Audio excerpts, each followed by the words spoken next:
What's up everybody? Welcome back to the Krystal Palace. In today's video, I will be sharing some first-timers tips for visiting Halloween Horror Nights, telling you what this event is about, giving you tips and tricks if it is your first time or maybe you're on the fence about going. I'm going to tell you everything you need to know to help make your decision and be prepared for your first time at Halloween Horror Nights. It's a lot, so buckle in. First and foremost, Halloween Horror Nights is a separately ticketed event here at Universal Orlando. It is a crazy event, is the best way I could describe it. If you're visiting during these months, you're going to see a bunch of different things up around the park, preparation for scare zones, bars, and haunted houses. So I wanted to share first-timer tips because I've been there. Not too long ago, I was a first-timer at Halloween Horror Nights. I've been coming to Universal since 2012, and Halloween Horror Nights has been going on for 32 years. Since 1991. The reason that I only started going just a few years ago is because, to be honest, I was extremely overwhelmed by the whole idea of Halloween Horror Nights. Not that I was scared, I don't really mind the haunted houses. I was just overwhelmed with the whole idea. There's a lot going on, so I want to help you break it down and help you maybe decide if you want to go or you want to stay away from it. Either way, let's get into it.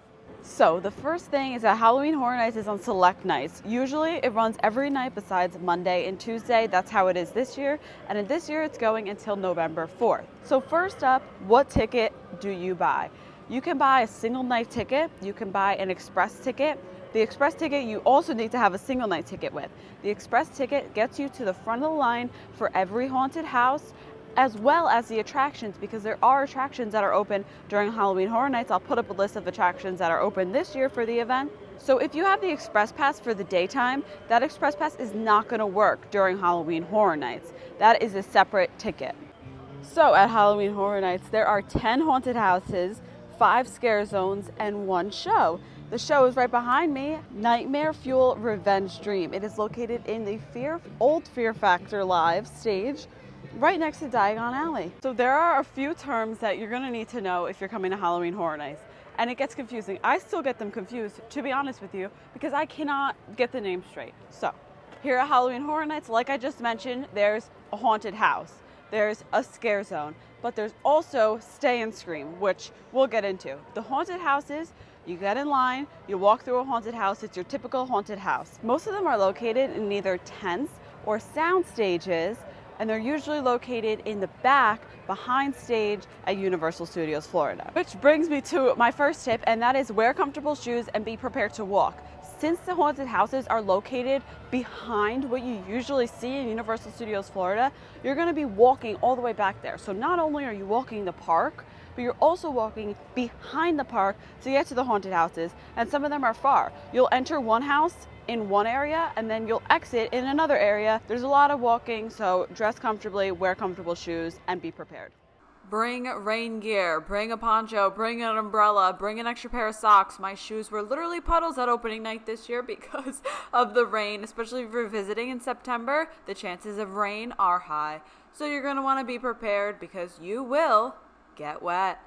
So if you're visiting during these Halloween Horror Nights months, you're going to see things like this around the park. And you might be, what is this? So this, during Halloween Horror Nights, turns into, they're called house portals. On the TV up here, you'll see the wait time for the house. And behind this curtain is just like an advertisement telling you which house it's going to be for the year. So if you want to visit the Last of Us house, this is where you'll line up, get in line, and you'll walk all the way backstage to get to the actual house. One of the best tips I can give you is if you want to do a house really badly, say The Last of Us is your top house, then you should do Stay and Scream for it, or prioritize it to make sure you do this house first. So what is Stay and Scream? The Stay and Scream is a separate ticket. However, there are a few exceptions. So the Stay and Scream ticket is about $30 to $40, and that is per person per your Halloween Horror Nights event. However, you do not need to purchase the Stay and Scream ticket if you have a Universal Annual Pass or a Universal Daytime ticket. So you're already in here way before Halloween Horror Nights starts. If not, you're going to be waiting outside the gates with a very big crowd. If you're waiting outside the gates, they don't let you in until 6 p.m. However, if you're on the inside, some of the houses tend to open early, like 5:15, 5:30, 5:45. So if you have Stay and Scream, you can not only get in the houses early, you can maybe do 2 or 3 before everyone else that doesn't have Stay and Scream even gets into the park. It also gives you such a great advantage. You can line up for your favorite houses, and you're in here. You don't have to deal with, being in the herd of crowd outside the gates before Halloween Horror Nights starts. And with Stay and Scream, the tip is to make sure you start at your favorite house. So this year, my favorite house is probably going to be Stranger Things. So I'm gonna make sure I'm in the Stay and Scream zone for Stranger Things. It may seem really confusing because honestly, it is. If you're going to HHN in 2023, I do have a video from opening night showing all the different Stay and Scream areas and also my experience in the New York Stay and Scream area for Stranger Things, The Exorcist, and Dueling Dragons. It worked out really well, so if you're a visual learner and you want to go check out that video, it is up right now on the Krystal Palace YouTube channel. It's really important to get to Stay and Scream as early as you possibly can. If you have the Scream Early ticket, you're allowed into the park at 3 p.m. If you have a daytime ticket, you're allowed into the park when the park opens at 9 o'clock in the morning. You want to get there early for 3 main reasons. 1, the lines for the houses can get long because it's very popular. 2, the Stay and Scream areas can actually hit capacity.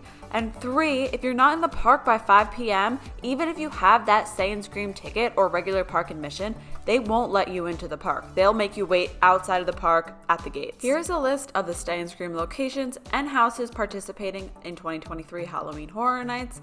For example, if you want to go to The Last of Us first, you're going to head to Central Park Springfield Stay and Scream. And these houses are going to open early. So some of the houses open at 5:45. Some of them open at 5:15. Now this isn't every night, it's not a guarantee, however that's the time they try to open.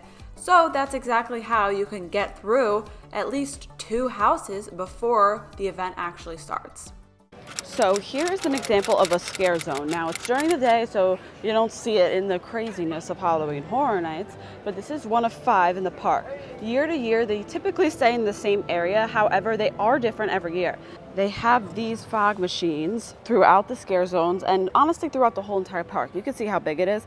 This is about to be filled with fog. So if you have lung problems or you don't like fire, you don't like smoke, maybe stay away for Halloween Horror Nights because it gets super, super foggy in here. What also is going to happen is there'll be a scare actor that hides throughout these scare zones. So see that pedal? They step on it, something might jump out at you, they might activate a sound or anything like that. So they'll definitely be hiding right in here. They'll pop out and they'll scare you just as you're walking down the street. However, the scare zones are probably less intense than the haunted houses themselves because there's more space. You can really spread out, move around. There's going to be fog, but the haunted houses, sometimes they get small, they get tight, and they might be a little more scary. Just a warning, they'll also have chainsaw people walking around. I got terrified last year because I got out of that scare zone. I was like, okay, good, I'm in the clear. And then all of a sudden, the guy with the chainsaw comes right up to me. I almost had heart failure right here in the middle of Hollywood. Now I understand. Oh my God! Oh my God! I did not see him there. Oh, I think I just broke a rib. I was not expecting him to be there. Oh, I think I just broke my rib. All right, woo! I did not think these guys were out here. It's also important to know that some of the regular quick service restaurants are open during Halloween Horror Nights as well. Mel's Drive-In is usually a very popular one because it changes to Mel's Dine-In. However, this year it's under refurbishment, so at least for the beginning of Horror Nights, it won't be open. But I'll put up a list of the restaurants that will be open. If you're here during the day, during Halloween Horror Night season, you're gonna see a lot of food stands up. And these are not open during the day. These are just for Halloween Horror Nights. So it might be good to scope out what food you want to eat at night if you're going to Halloween Horror Nights. I wish they were open during the day because then you don't have to go to the event and you could just eat the good food. I'll put some footage in of what it looks like at night, but it's not just the scare zones and the houses. It's the whole entire park. It's dark, it's foggy, there's scare actors everywhere, and There are a few zones where you can sit and hang out to kind of decompress, and I think that's really important. Last year we hung out in Diagon Alley for a little bit just to, take a breather, chill, have some quiet space. This year there's going to be Death Eaters in Diagon Alley, so it's going to, increase the crowds in there a little bit, but there's still other decompression zones that you can find. If you've been to haunted houses before, just think of it as like haunted houses on steroids. This is the ultimate Halloween event. It's the most popular Halloween event in Orlando and maybe even across the country. Like, this is it. This is the premier Halloween event. There's 10 haunted houses, 5 scare zones. They put so much work and effort into it. It's not a rinky-dink operation. It's the real deal. If you're a horror fan, you've got to come to Halloween Horror Nights. Here's another scare zone in the Hollywood area. This scare zone is nice because it's pretty big, it's wide, it's spread open, so it's not as scary as maybe that one down there. If this is your first Halloween Horror Nights, you may be looking for what is the best time to go. Not opening weekend, I'll tell you that right off the bat. Opening weekend is usually a lot of seasoned pros that just love Halloween Horror Nights, and it's very crowded. So I would say the best days to go are any weekdays in September. September is definitely the least busy month. October, it gets pretty busy because, that's really the Halloween month. During the week is the best time. Wednesday, Thursday, even Fridays, Saturdays are probably the most busy day. A good tip too is you can usually tell by the price of the ticket. So if you're looking for single day tickets, if the tickets are cheaper, that means it's probably going to be a less crowded day to go. This New York scare zone is usually the least scary of the scare zones. It's usually more of a fun scare zone to experience during Halloween Horror Nights. This year is Vamp 69, which is a fun music festival gone wrong. So if you're a little scared, this might be a good one to start at. Here are a few more tips for Halloween Horror Nights that may help your first experience. You definitely want to buy your tickets in advance. Some nights will sell out. This is typical around opening weekend and Halloween night, but you just want to make sure you have your tickets, you're all set, and you're ready to go in advance. You definitely don't want to buy your tickets outside of the gate the night of your event.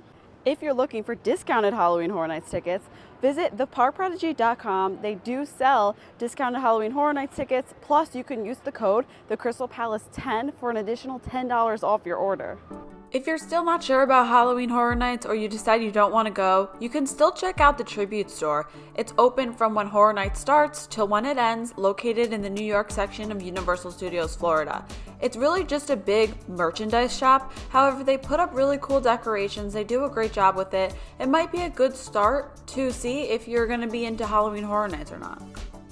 Thank you all so much for watching. I hope this made you feel a little bit better about Halloween Horror Nights, maybe help make your decision if you want to buy a ticket or not, and head to this amazing Halloween event. Be sure to give this video a big thumbs up and subscribe to the Krystal Palace right down below. I will see you guys in the next one. Peace.